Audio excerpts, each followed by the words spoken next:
बिल्कुल, आज के लिए देखेंगे तो अगर महाराष्ट्र के हम देखें जहाँ पे मेन एक्टिविटी होने वाली है, तो उसमें मैं कहूँगा कि जो पालघर डिस्ट्रिक्ट है और साथ में जो नासिक के घाट्स हैं, तो इनमें हम जो है रेड आज भी कंटिन्यू करेंगे। रेड वार्निंग जो है कल से कम हो जाएगी एक्टिविटी, तो वहाँ फिर कल से आप कह सकते हैं कि जो है साथ ही जो नंदुरबार डिस्ट्रिक्ट है उनमें सब में ऑरेंज रखा है। और इसके साथ साथ जो कोंकण के और भी डिस्ट्रिक्ट करें जिसमें कि रायगढ़ है और इसी तरह आपका थाने हैं और इधर में जो है रत्नागिरी है, तो इनको हमने ऑरेंज में आज रखा है।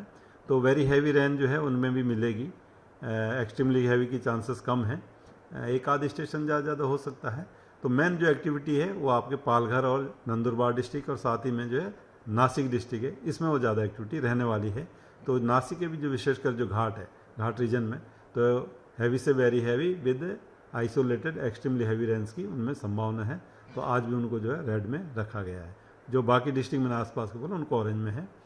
इंटीरियर उसमें बात करेंगे तो जैसे विदर्भ है, चाहे मराठवाड़ा है, विदर्भ में खासकर बात करें तो वहाँ पे भी जो रेनफॉल एक्टिविटी ठीक ठाक मिलेगी, इक्का दुक्का हैवी भी मिलेंगे उसमें भी।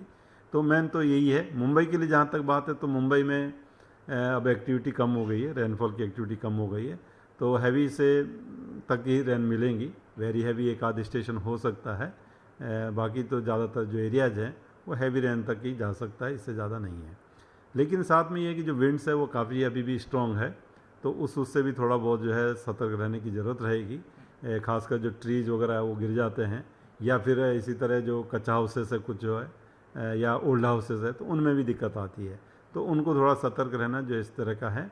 बाकी मैं समझता हूँ कि जो रेनफॉल है वो बहुत ज़्यादा नहीं है, तो जल भराव या ऐसा तो थोड़े समय के लिए कहीं पे हो सकती छोटी मोटी चीज़ें, बाकी तो फिर ऐसा दिखता नहीं है। और कल के बाद और भी जो एक्टिविटी है वो कम होनी शुरू हो जाएगी।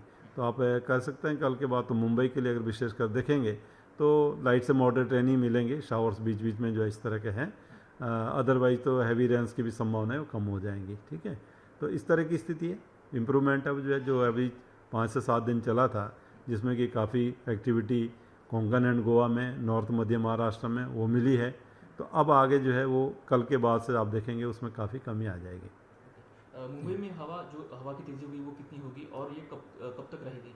कल से क्या माहौल होगा? बिल्कुल, आज तो है ही 60 to 70 किलोमीटर पर आवर तक उसको रखा गया है। तो ऐसे वो गस्ट में आएगी जो, तो गस्ट क्या होता है उसमें फिर वही है कि एकदम प्रेशर पड़ता है कोई भी चीज़ पे, चाहे वो फिर ट्री वगैरह फॉल करना हो या फिर कच्चा हाउसेस में कोई डैमेज हो जाए, तो इस तरह के या लूज ऑब्जेक्ट्स है वो गिर जाते हैं कहीं पर। तो उस चीज़ का थोड़ा ध्यान रखना कि जो ऐसे वनरेबल जगह हैं या ऐसे जगह पर जो लोग हैं तो उनको थोड़ा सतर्क रहने की ज़रूरत रहेगी। रेन वाइज तो मैं कहूँगा बहुत ज़्यादा नहीं है, हैवी तक की रेन संभावना है। इक्का दुक्का कोई है कि जो, वो भी मैं कहूँगा कि जो रायगढ़ से लगे हुए हैं या थाने डिस्ट्रिक्ट से लगे हुए एरियाज है, तो उनमें हो सकता है कि एक आध में वेरी हैवी तक भी आएगी। अदरवाइज तो मैं कहूँगा हैवी रेन या मॉडरेट तक की रेंज ज़्यादा मिलेंगी।